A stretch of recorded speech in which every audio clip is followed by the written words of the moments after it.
Good evening, everybody. I'm Betsy Fisher-Martin, and I'm the Executive Director of the Women in Politics Institute at American University. And welcome back to a new semester of our virtual series, Women on Wednesdays. We are glad you are joining us this evening. To those of you new to one of our events, WPI is a nonprofit and nonpartisan institute in AU's School of Public Affairs, and we aim to close the gender gap in political leadership.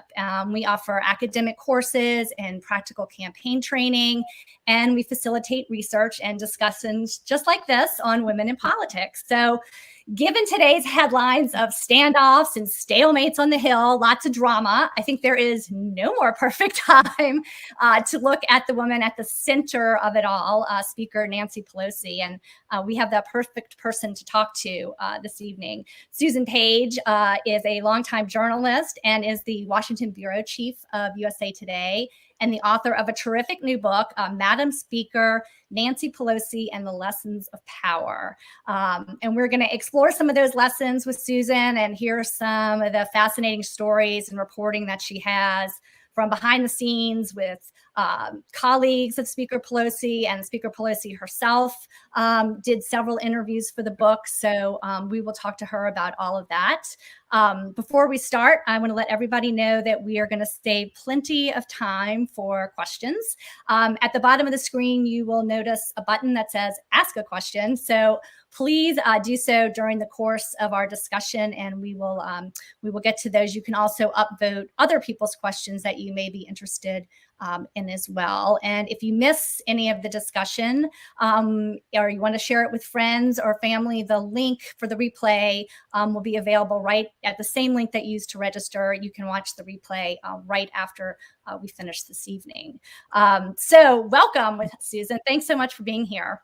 Hey, Betsy, it's so great to be with you, and congratulations on your wonderful institute and all the good work it does. Oh, thank you. Thank you. So I'm hoping you can help us make sense of what is going on the Hill. Let's start with the news. One of the headlines in Politico just this afternoon was Pelosi diffuses debt standoff with centrists, turns to the rest of the crisis. So there's more to be done. Give us a sense.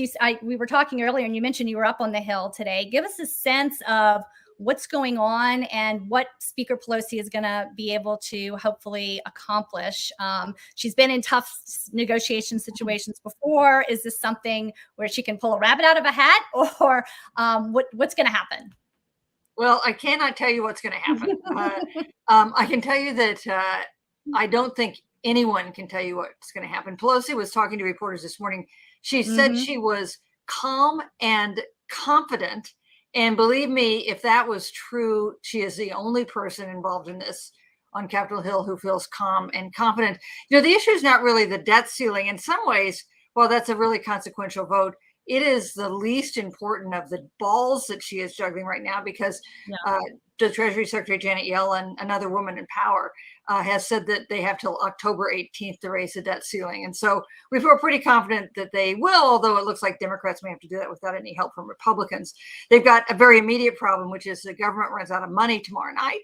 So it seems important to continue to fund the government. It looks like they are probably on track to do that. I would be surprised if we saw government shut down. But the real problem is the heart of President Biden's agenda, the future of Joe Biden's presidency, which is these two big bills, a bipartisan infrastructure bill and the big reconciliation bill that includes all the human infrastructure programs that he's proposed.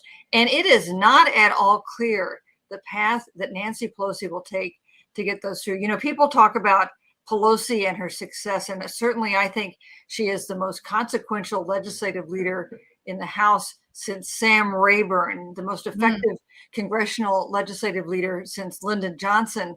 But that doesn't mean she always wins. And in some ways, people are saying Nancy Pelosi will figure this out because she always does. Very hard to see the path forward at this moment. And you mentioned that sort of calm and confident demeanor that she is known for having, right? And getting through a lot of this. Tell us a little bit about how you found her to be when you had several interviews with her over the course of writing the book, and the observations that you had speaking to her, and the big takeaways from that. Well, so I had 10 interviews with her, although, and maybe this will sound like it was an idiotic move on my part, but I signed a contract to write this book without having any agreement with her for even a single interview. And that was because I thought if she said no, I'd chicken out. And if she said yes, maybe she would think she'd have some control over what I wrote. And I wanted to do an independent work of journalism. So I go into the first of 10 interviews that I had with her, and she offers me a Dove bar, which I thought was an excellent sign because Nancy Pelosi loves ice cream and chocolate. And that's what she was offering me. So I bite into it. We're in the speaker's very elegant office with this fantastic view of the National Mall, no better view of the National Mall in Washington. I bite into the Dove bar and I send little shards of chocolate icing all over her off-white carpet. And so there I am trying to make a good impression, desperately picking up little pieces of chocolate off of her carpet. So that was not the best possible beginning of our first interview. We had good interviews. She tends to be a tough interview. She's very disciplined. She repeats talking points. We had, though, a couple interviews I thought were insightful. One, when she had just coming from a big fight with the Squad. That was a good interview. And I had another interview with her, really the 11th interview. This was after the book was largely done, just after the January 6th, the day of January 6th and that insurrection. So she can be a challenging interview. She's not like who's an easy interview? Terry McAuliffe. We were talking before about the Virginia governor's race. Or Lindsey Graham, Lindsey Graham, right? John McCain. Amy Klobuchar is an easy interview. Nancy Pelosi is not an easy interview, but I was so grateful for the access that she gave me and for the things that she allowed me to explore. And it's interesting because she doesn't often talk about the personal component of her life. So obviously, if you're doing a biography of someone, you need to understand that.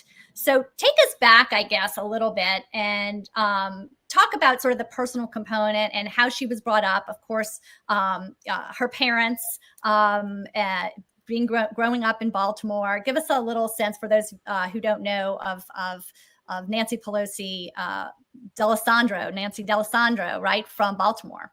Everyone listening to this, I'm sure, is extremely smart and knew that she was the daughter of a legendary mayor of Baltimore. But I got to say, a lot of people did not know that about her background. And when I interviewed Jerry Brown, the former governor of California, he told me that she had been an active volunteer for him. She had been chair. She had been a big fundraiser for him. They were close. That at the point that she encouraged him to run in the Maryland presidential primary in 1976, he had no idea that was where she was from. She's not just from Baltimore. She is of Baltimore. She was born and raised in Little Italy. Her dad, Tommy the Elder D'Alessandro, a charismatic figure who was actually expelled from school when he was 13 from St. Leo's parochial school, never went back to get a degree, but became a 5-term member of Congress, a 3-term mayor of Baltimore. And also less explored is the role of her mother, who was known as Big Nancy D'Alessandro. And that means, of course, that Nancy Pelosi was known forever as Little Nancy D'Alessandro, a nickname that she did not lose until she went to college here in Washington. So she came from a family that was suffused every day with the reality of politics, with the amassing of power, the winning of power, and with the exercise of power. And I think that's one reason she is as comfortable with power as any political leader I have ever met. And you write about her first foray really into running for office herself, right? Back in 1987. Tell us a little bit about, because she, had been really of the vein of more of her mother, kind of a behind the scenes operative in politics. And then now she was going to be running for office and really more in the vein of her father. So tell us about the story of how she actually came to run in the first place. Betsy, since you've been studying women in politics, I know this will be a familiar story to you, which is that there are a lot of women who don't run for office until another woman convinces them that they should. Right. You know, the candidate recruiters will go to women and they'll say, oh, there's somebody else more qualified, or gee, I've never run for office before. You should ask this man down the street to run for office, not for me. That may be less true these days, but it was certainly true at that point for Nancy Pelosi. And it was when Sala Burton, who was the congresswoman from San Francisco, who had succeeded her legendary husband as the congressman there, she was dying of cancer. She called in Nancy Pelosi, who had been a former state chair in California, said that she wanted her to at least consider running for her seat when she was gone, and that she would endorse her. And this endorsement from the Burton machine was very important in Nancy Pelosi's first election. That first election, not easy. 14 candidates in an open primary for this special election to replace Sala Burton. She won just barely, and she won because she got an edge with Republican voters in San Francisco. Two things: she's never had another close election, and she's never again counted on the votes of Republicans to win. And talk to us, since we're just talking about women in politics and her path to actually running and being encouraged to run. Talk about some of sort of the what she faced, some of the sexist comments, some of the patronizing comments that happen, even questioning. We've heard this happening before. She was a mother. Her children were relatively older by the time she was running, but there were times where people didn't know that, and she was asked over and over again, who's taking care of your children? Yeah, and also her husband, Paul Pelosi, told me that people would call him to encourage him to get something done, or to tell his wife some piece of political advice, and he would say, "Talk to her. She's the one who's running." When voters would say, "Who's going to take care of your children?" Her youngest child was then a senior in high school. The rest were all out of the nest. She would say, "They're at an age I'm hoping they'll take care of me."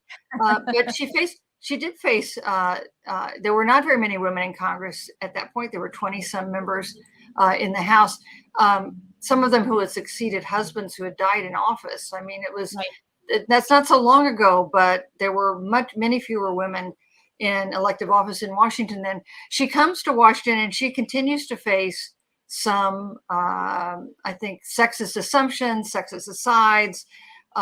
And when she decided to try to get into the Democratic leadership, to run for the position of whip, which was, by the way, not at that moment open, there was a lot of blowback from the men who were in charge of of House Democrats. One of them came to her and said, "Just tell us what you women want and we'll work it out for you." She did not accept that offer. We challenged Steny Hoyer, who is still number 2 to her in the House. Steny Hoyer thought he was in line to be the next whip, and most people assume that too. Pelosi makes the point that if she waited until it was her turn in line, she and other women would never get there. So she really was a disruptive force then for the Democratic establishment that was running things on Capitol Hill. And you quote her in the book as saying, there was no one to model. There was no other women in high leadership posts in Congress. And, men would say, well, who said she could run? And that really put her in sort of a fighting mode, right? And she had this long, I think it was a 3-year process of like campaigning behind the scenes to take that whip job when it became open, right? Yeah. That whip race was epic. I read an academic study of it that he went on for 3 years. And it wasn't that the whip job itself was so valuable. It's that everybody knew you became the whip.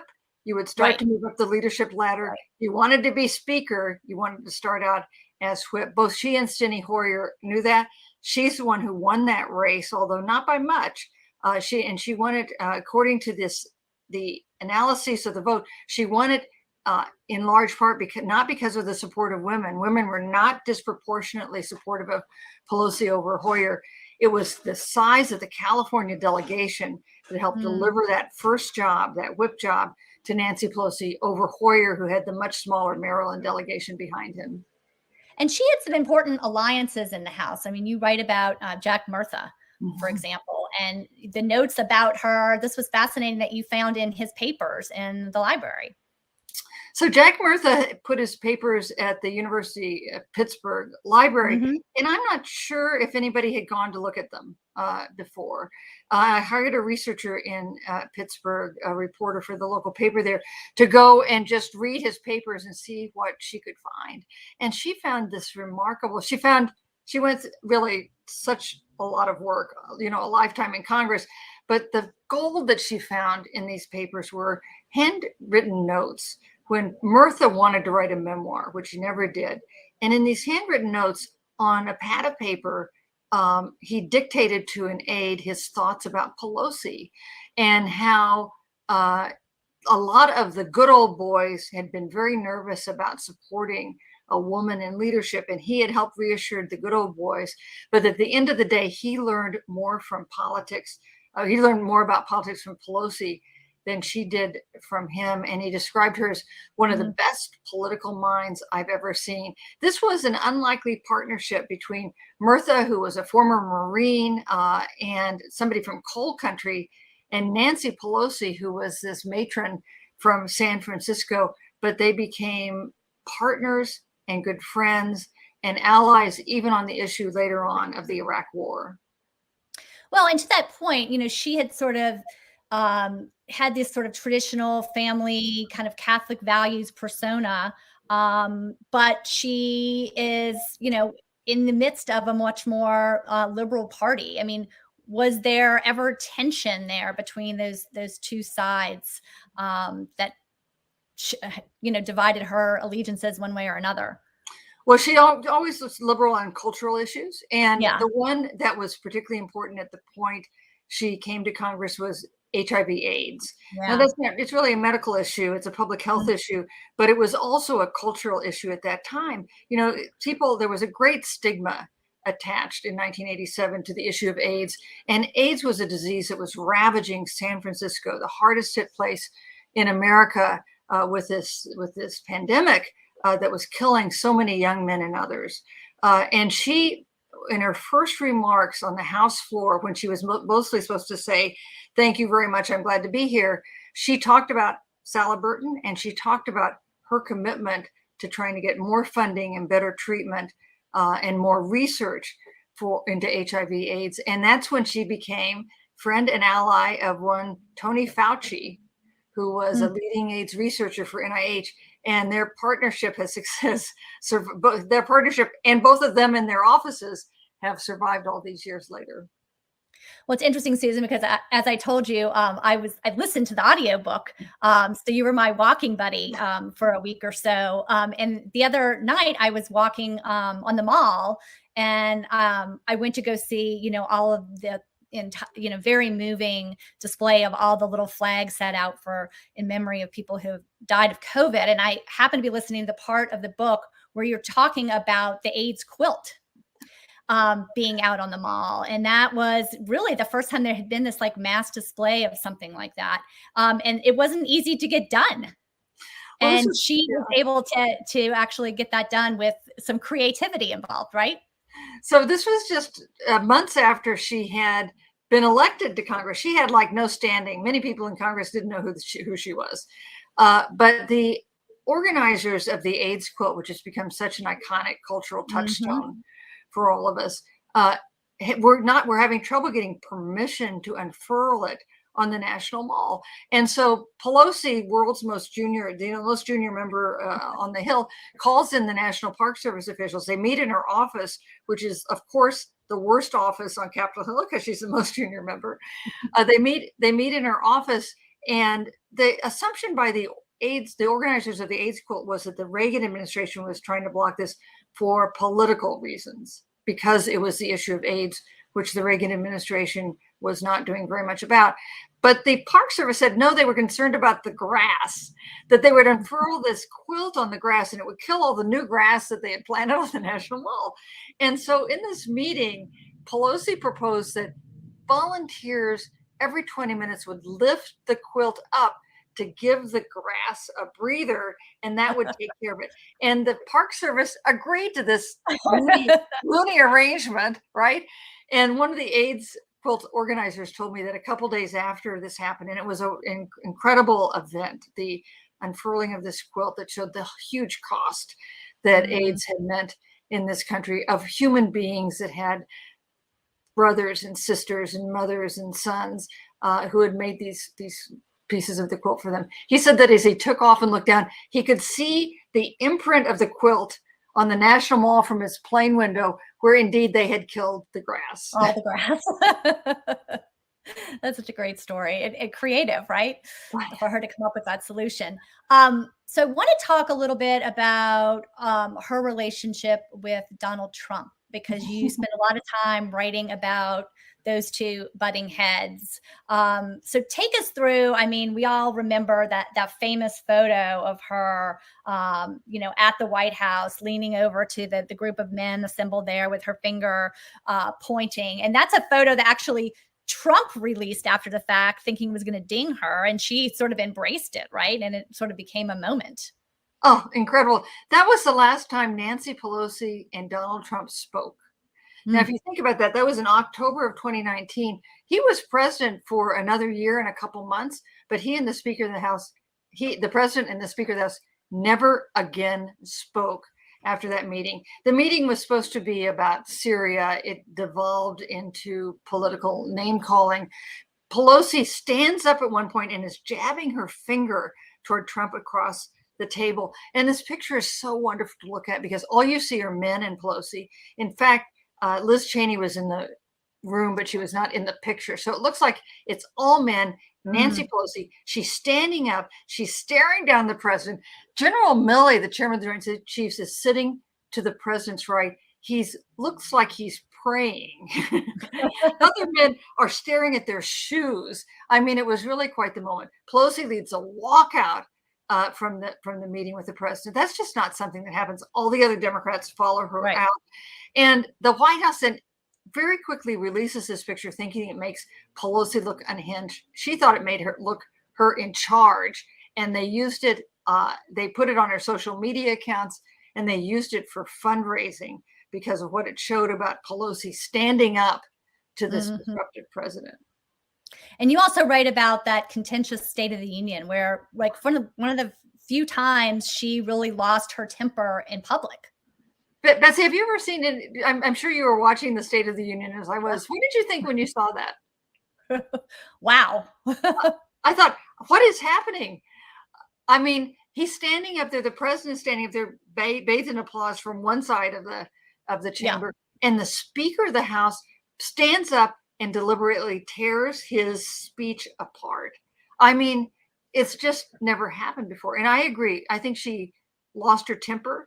I think it's really very rare. It's the only time I can really think of where she lost her temper in public. And she told me it wasn't a mistake and she didn't regret it. But there were others, even liberal Democrats, who thought it wasn't probably the smart thing to do. She says that the reason it happened because she couldn't find a pen. So she's sitting up there, the president arrives. Yeah. I'm sorry? It's a great story. Oh, yeah. So Trump arrives and hands her this speech text, which is what presidents traditionally do. And she's leafing through it because she's looking for what he's saying about policy. And she sees something he in the speech text that she thought was inaccurate. And she looks for a pen so she can, mark it so she can find it later. And of course, I guess if you're the Speaker of the House, you do not take your purse up with you to the dais for the State of the Union address. So she didn't have her purse. And there's a little drawer there. She opens the drawer. There's nothing in the drawer, no pen in the drawer. So she takes and makes a little tear in the edge of the paper so she can come back and find this place where she thought Trump was saying something that wasn't true. And then she found a second place that she thought he was making a statement that wasn't true. And she makes a little tear there. And by the end of the speech, she has made tears up and down the margin of the speech because he is saying a number of things that she believes are not correct.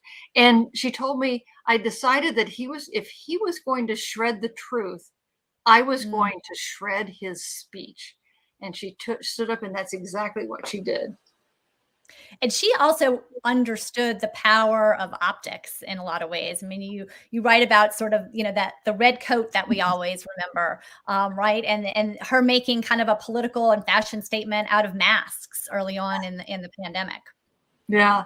Yeah. She, when when no one in the White House, the Trump White House, was wearing masks, she was wearing masks. She used a shop where she often buys clothes in suburban Virginia. They made masks. They weren't doing much business in clothing in those early days of the pandemic.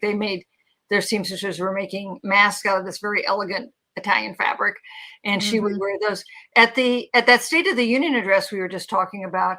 She wore white, the color of the suffragettes. And we all remember that swingy red coat she wore when she walked out of the White House in 2018. But I got to say, she said that she didn't, and it looked perfect for the moment because it was red, and she had the sunglasses. Sunglasses on, right? But she said that she wore that coat only because it was cold that day and it had just come back from the cleaner. So she put on the coat as she was leaving her apartment, and that now she complains she can't wear the coat anymore because it's so iconic. It's like she's making a statement. Should probably end up in a museum or something somewhere, right? Talk to us about, she's not a person that you'd like to admit a lot of errors or mistakes along the way. Did you talk to her about anything that she regretted or that some missteps that she had? What did you find out about that? Well, I think Nancy Pelosi has made some missteps, but Nancy Pelosi never admitted to me any missteps, and certainly no regrets. And she has a phrase that she uses all the time. She says, "Don't agonize, organize." Right. And I think that means a couple of things. And one thing it means is, even if you make a misstep, don't wallow in it. Figure out what you did wrong and then get back on that horse. And I wonder if we might see that this week and in the next few days as the Democrats really struggle to figure out how to get this reconciliation and the infrastructure bill through. But she is not one for admitting weakness or regret. And you have another quote in the book from one of her close friends, Congresswoman Ann Eshoo, and she said, talking about Pelosi, she's like a nuclear sub, but she knows what her mission is, right? That she's just laser focused. Yeah, and she's also, she's a woman in her 80s. She is also has the most energetic person. Right. I mean, she keeps a schedule that's astounding, and she does it all in 4-inch heels. And speaking of women in politics, you're walking in those marble halls all the time. I do not know how she managed to do that. Even there was a point where she staged a filibuster in the House on the issue of immigration reform and providing protection for the Dreamers, those kids who were brought to this country without documentation when they were children. And she spoke for more than 8 hours and never went to the bathroom, never ate anything, and never took off her 4-inch heels, which were all showed a certain stamina. I wanted to ask you too about the relationship with sort of the squad, right? We've heard a lot about that. Give us a sense of what that relationship is like and how maybe it's evolved and gotten to be better. Would you say? I think it's gotten better, but I think there've been some ups and downs with it. Yeah. There was a point where the squad defected. The 4 members of the original squad. The squad's gotten a little bigger now. The 4 members of the original squad defected on an immigration vote that Pelosi really wanted them to vote for. And then there was some exchanges where Alexandria Ocasio-Cortez's chief of staff posted some tweets that were very critical of members of Congress, Democratic members of Congress, and in fact accused them of racism in language that was very distressing to other Democrats. And then they had this very contentious closed meeting of the Democratic caucus during this fight. And fortunately enough for me, I had an interview scheduled with Nancy Pelosi that afternoon. So this interview took place soon after that meeting had broken up. And she came into the interview very exercised, and I wanted to talk to her about the squad and the meeting, of course, because I'm not a dummy, and she didn't want to talk about it. And she kept saying, "There's nothing to talk about. It's just Democrats being Democrats."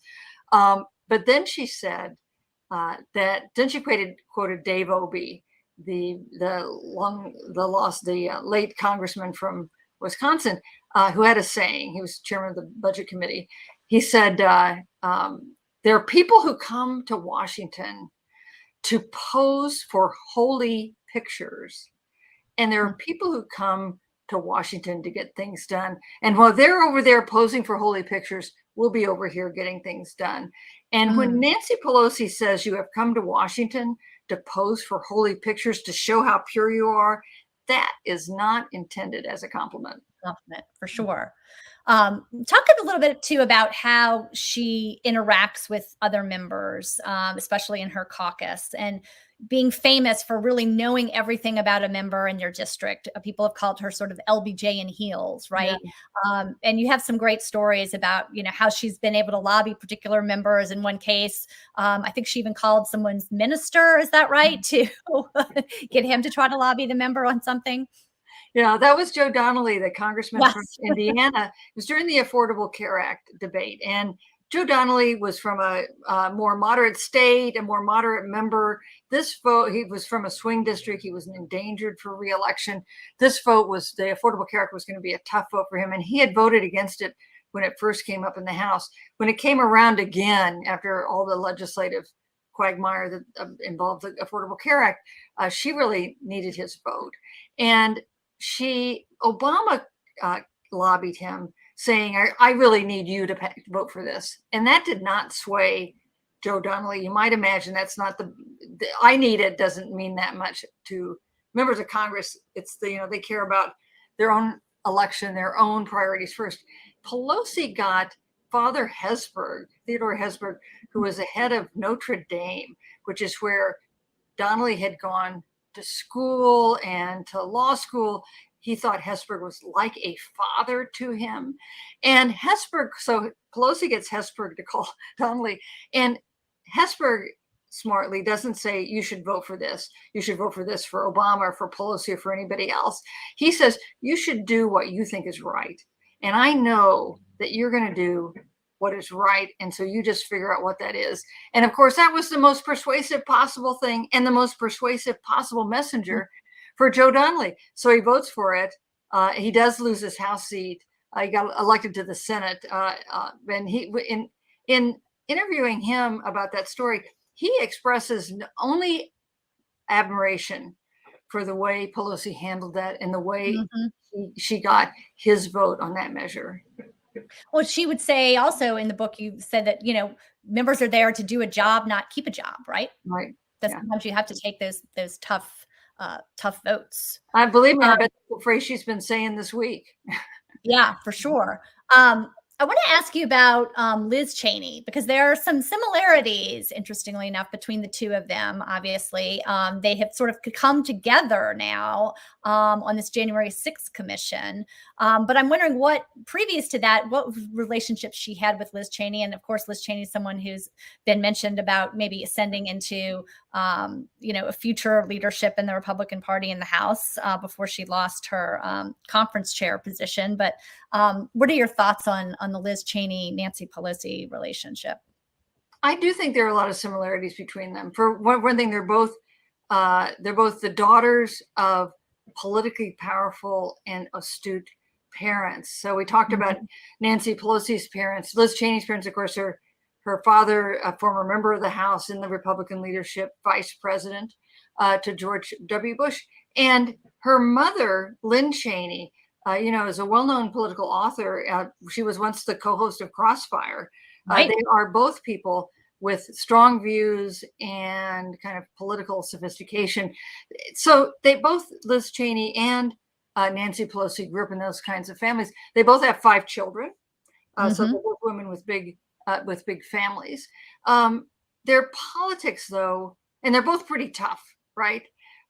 These are not women who are going to wilt if somebody gives them a tough interview or if they get into a political fight. Ideologically, they're pretty different, though. Nancy Pelosi, a liberal Democrat. Liz Cheney, a traditional conservative Republican. And Nancy Pelosi had very caustic things to say about Liz Cheney's father, Dick Cheney, especially when it came to his role in the Iraq War. So I do not think they had a real relationship before the events on January 6th.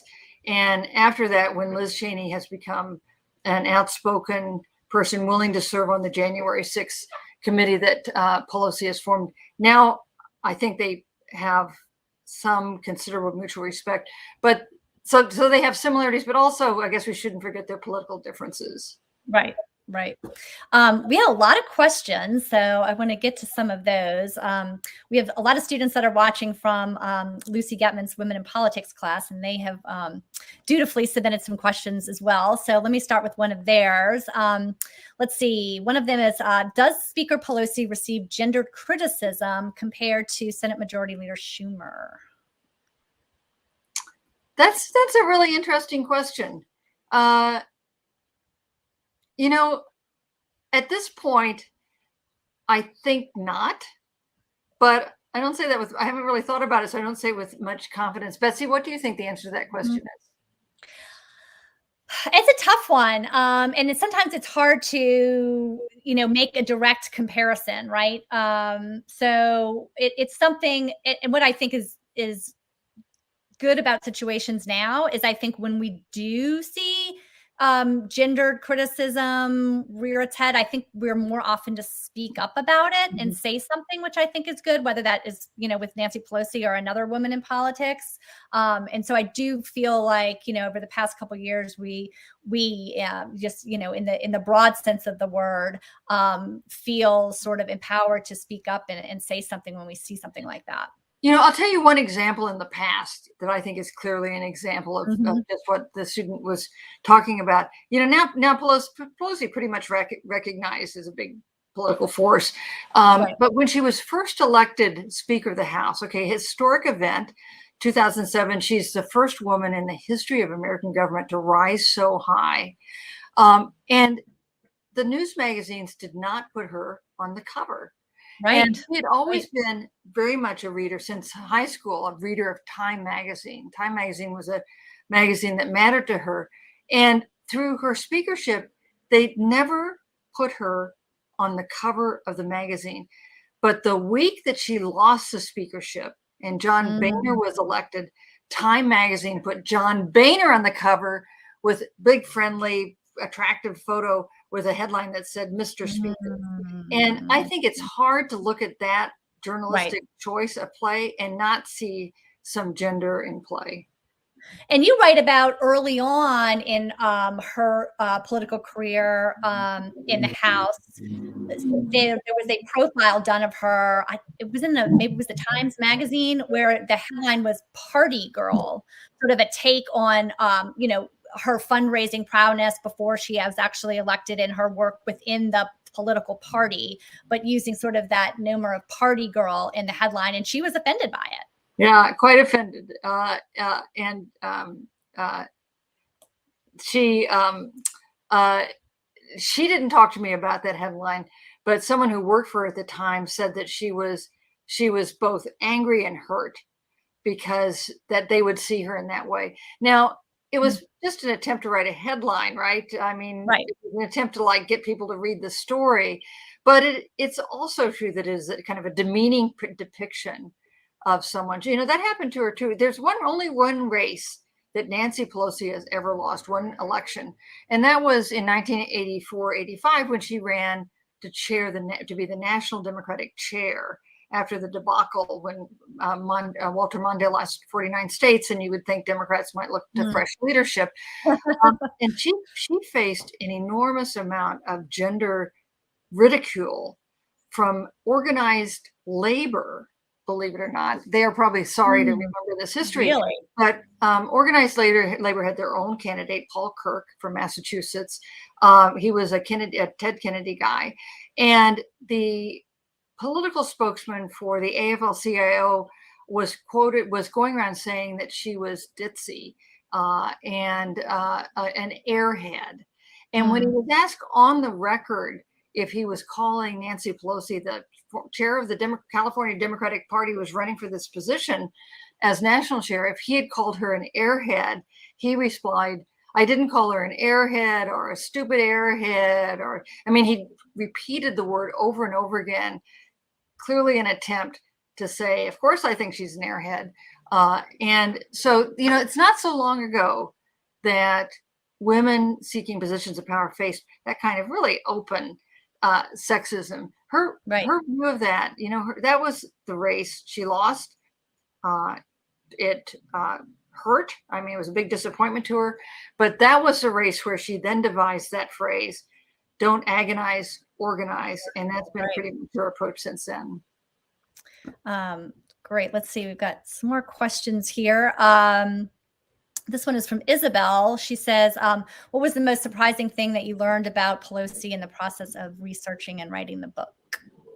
Well, here's one of my favorite things, which is that, I kept finding all these. I knew when I started the book, I knew her father was this big political figure. I didn't know much about her mother. Her mother was a big risk taker and had big ambitions, many of which were kind of squelched because she was born too soon for women to have such big ambitions. But one of the things she loved to do was to play the ponies. And she had a regular seat at Pimlico where she would go and place bets. And a former, very aging Democratic Paul told me that Mayor D'Alessandro would come into Sabatino's restaurant in Little Italy, which is still there, to come in and pay off the bookies, his wife's debts from playing the ponies. Don't you love that? That's great. That's great. Let's see. Here is a question from Nina. She says, what did Speaker Pelosi share about her relationship with her husband? And does she regard him as an informal advisor? So Paul Pelosi has pretty much kept himself out of the public eye. Yeah, you don't see him very often. No, I interviewed him for this book, but it took me like the whole process of doing the book to convince him to sit down for an interview, and I'm grateful that he chose to do so. But it had been the last interview I could find that he had done was in 2007, and I asked him why he had such a low profile, and he pointed back to those days, those very, very early days when she ran for office, and people kept coming to him as though he was the one in charge, and that he decided that he needed to step back so it would be perfectly clear that she was the politician, that she was the one they needed to talk to. He said that his role has been very supportive. He's often here. He has a role. He attended Georgetown University. He's a very active alum at Georgetown University. He's also been a very successful businessman. Pelosi is now one of the richest members of the House. And Paul Pelosi told me that the fact that he's been such a successful businessman has given her a certain amount of freedom when she's chosen to run for office or take positions. And of course, it's not a bad base when you're talking to other rich people and trying to raise money. But he has been pretty careful to not be at center stage when she is. Yeah. Let's see. Here's a question from Isabel, and I'll tackle into this. She says, is there any congresswoman or another prominent woman who hasn't been elected yet that you see as being the next Pelosi in a few decades? I guess I would also add to that, like, what is the future of Democratic leadership? Of course, Nancy Pelosi, it was, talked about many times. Is she going to run again? Is she not going to run again? She was, famously asked at a news conference years ago whether she should step down and, make way for a younger generation, which she took offense at. So where do you see Pelosi where do you see the Democratic leadership going? And then what other prominent women do you see as maybe having a role in leadership? And, when Luke Russert, then a young reporter for NBC, asked her that question, she said, "You never asked Mitch McConnell that question." Yeah, well, that's a perfect example of the previous question, right? That's right. I don't think there'll be another Nancy Pelosi. There was no Nancy Pelosi before Pelosi. There'll be Hakeem Jeffries with a distinctive leadership style, or Catherine Clark, or someone else. Others will emerge as the leaders of the next generation. But I think it will take some time for them to develop their own way of leading, and it will be different. This is a different time. Pelosi has survived through a long period of time as leader. That's pretty unusual. The longest stint as leader since Rayburn. But times change. The demands of leadership get somewhat different. Obviously, our political landscape is different now than it was before. I do think Pelosi is likely to this is likely to be Pelosi's last term in Congress, her last term as Speaker. She made a sort of commitment to do that in 2018, to not that this would be her last term. She hasn't kind of repeated that in that clear, crisp way so we can keep replaying the clip. But Trump changed all of that, right? Well, Trump changed. She had been planning to step down after the 2016 election, right? When her friend and colleague Hillary Clinton would be in the White House. That didn't work out, and by the end of election night, she decided to stick around because she was so distressed by the idea of Donald Trump as president. In 2018, there was a reasonably serious effort to replace her as Democratic leader. If there had been a strong candidate who had emerged, if Joe Crowley had jumped in the race or someone else, it is conceivable that she would not have been reelected. In the end, she was reelected, but it was at that point that she indicated that that this current term would be the last time she would be serving as Speaker. It is, I think, Democrats on the Hill, Democrats who are in the Democratic caucus, do think it's probably time to move to a new generation of leadership. All three of their leaders are in their 80s. And so it seems like that seems to be a moment that is likely to come about next year. Although, who knows? Never say never until she's actually made the announcement. Well, and you write about in the book, sort of the disappointing 2020 elections in many ways for the House, because obviously Joe Biden was elected, but they lost a lot of seats in this last election. And there didn't seem to be a major call for her to kind of face the music on that, right? Yeah. Yes, that's true. Even early in election night, she thought Democrats would gain seats, not lose seats in the House. That was a disappointing election for Democrats. I think there has been a sense, though, that many Democrats, I would say even Democrats who had opposed her at various times during her career, many Democrats think she was the essential figure during the Trump administration, that Democrats would have been in a much sorrier state, especially during those first 2 years when they had no platform they controlled in Washington, and during the second 2 years as well, when Democrats had control of the House back and were able to launch investigations and even impeachment.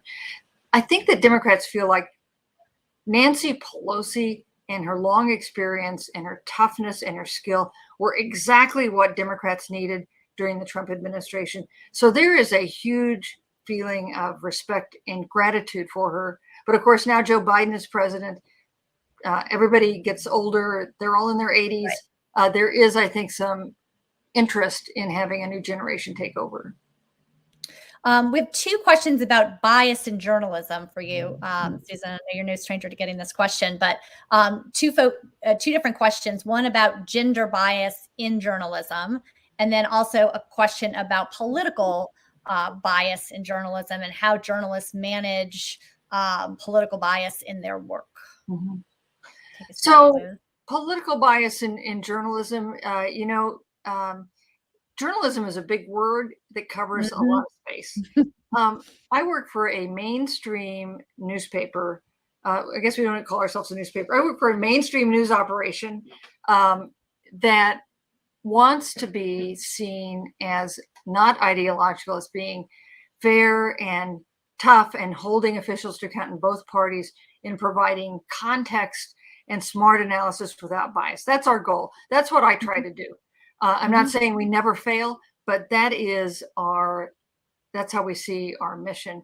Not everybody in the world of journalism has that as their mission. That people, there are advocacy journalists. There are lots of ways to get information from people who have points of view that they think are right and that they're trying to propel. But that is my personal goal and the goal of the organization for which I work. And it distresses me that trust in journalism generally has eroded so far, and that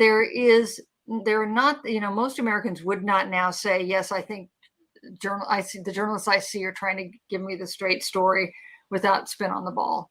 That is what I want to do. Now, thinking about gender bias in journalism, you mean like in the employment of journalists? Do you think that's what? Or maybe maybe more in terms of how female candidates and politicians are covered. Yeah. Well, I think it's getting better. Yeah. I think the kind of sexist comments about a woman candidate's looks or the way she dresses or focus on her family in a way that wouldn't be the focus for a male candidate. I think there was a time that was really rife. And I think that it's, as you were saying earlier, Betsy, that's something that's much more likely to be called out now than ever before. And, you know, the profusion of women in positions of power in journalism has helped. My editor and publisher are both female.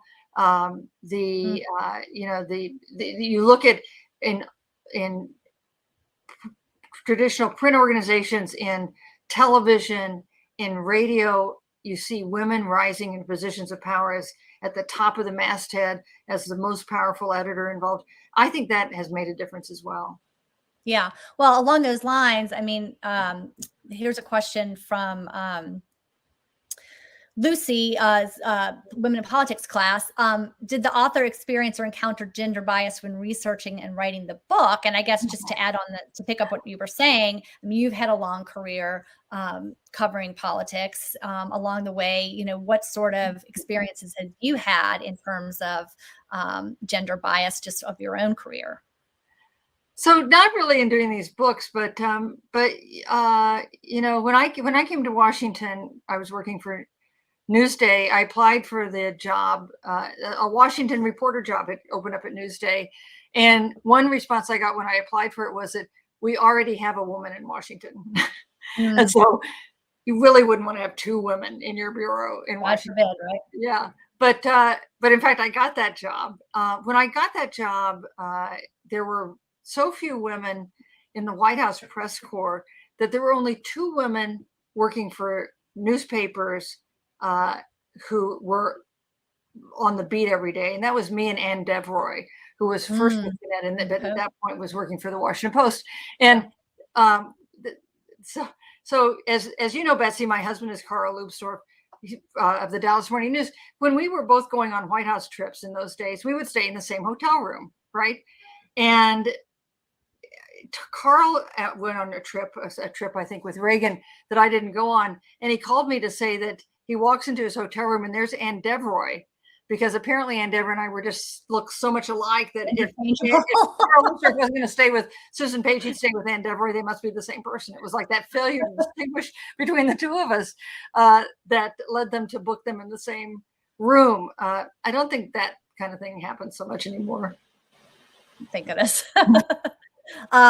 Here's another question about how does Speaker Pelosi have the time to do all of this? I mean, you alluded to the fact that she's constantly the Energizer Bunny running all around in her 4-inch heels. And I guess maybe when she does retire, what do you see her doing? I don't know. I had been speculating that maybe she would become the ambassador to Italy. Because that might be kind of a career capstone. Perfect for her. Or to the Vatican. Or to the Vatican. But someone close to her said that I'd apparently been heard opining about this, and that she said she would never do that. Or maybe the point was that she would never leave Congress to do that. But that was kind of my speculation. She says that she wants to spend time with her grandchildren. She's very close to her grandchildren. She took two of her grandsons to a Metallica concert in Central Park once. That must have been quite the occasion. She has talked about writing a memoir. She wrote a book a couple years ago, but not really a full memoir. I hope she does that. I think she would have some incredible things to say. She's really a huge sports fan, a huge San Francisco sports fan. So I don't know exactly what she'd do, but she's, and of course, she says she's ready to, there have been points where she has said she's ready to do that, to have a slightly more leisurely, less pressured lifestyle. I have to say that some of her longtime aides I talked to doubt that she would ever want to retire regardless, but I guess we'll find out pretty soon. Yeah. Well, speaking of books, Susan, you've written, a biography of Barbara Bush, now Nancy Pelosi. Can you share what's next on your list of books? Yes, thank you. Thank you for asking. I'm doing a biography of Barbara Walters. the groundbreaking journalist and broadcaster. And, Betsy, I didn't start out with a theme. Like, I sort of fell into doing the Barbara Bush biography, and then I thought Pelosi would be interesting, and then the other party. But there are some things that thread together with these three women. They're all women who were groundbreakers, Totally. who were pretty tough, who had to be pretty tough. All of them have had setbacks in their careers and their lives that they've had to deal with. And I think they're all women who there were times when they did not get the credit they deserved. Certainly true, I think, for Pelosi earlier in her career, less true now. True also, I think, for Barbara Walters, who had big battles to get where she got in journalism. So that's what I'm working on now. So if there's anybody out there who has any Barbara Walters stories. Well, we hope you will come back and talk about that book when it's out, because that'll be fascinating as well. I want to let everybody know before we go of a couple of other Women on Wednesdays that we have coming up. In 2 weeks, we are going to have Congresswoman Barbara Lee, who actually represents a district near Nancy Pelosi, right, Susan? Yes, right across the bay. And she will be on with filmmaker Abby Ginsburg to discuss Abby's new documentary called Barbara Lee Speaking Truth to Power. So that'll be on Wednesday, October 13th. And then in November, we are going to have Senator Mazie Hirono from Hawaii. She's going to discuss her new book, Heart of Fire, an Immigrant Daughter's Story. And then on the 17th of November, we are going to have Dr. Rebecca Wolf, who is a PhD grad from American University, is always also teaching a course in the Women in Politics Institute on this topic about the ERA. And her book is called Gendered Citizenship, the Original Conflict over the Equal Rights Amendment. So she will be here with us to talk about that on November 17th. So we hope you can join us for that. If you follow us on Crowdcast, you'll get notifications of the events as they come along. And so we will look forward to seeing you then. And Susan, thank you so much for spending some time with us tonight. We really appreciate it. And congratulations on the book. Hey, Betsy, thank you so much. It's been such a great conversation. I appreciate it. Okay. Good night, everybody. Thank you.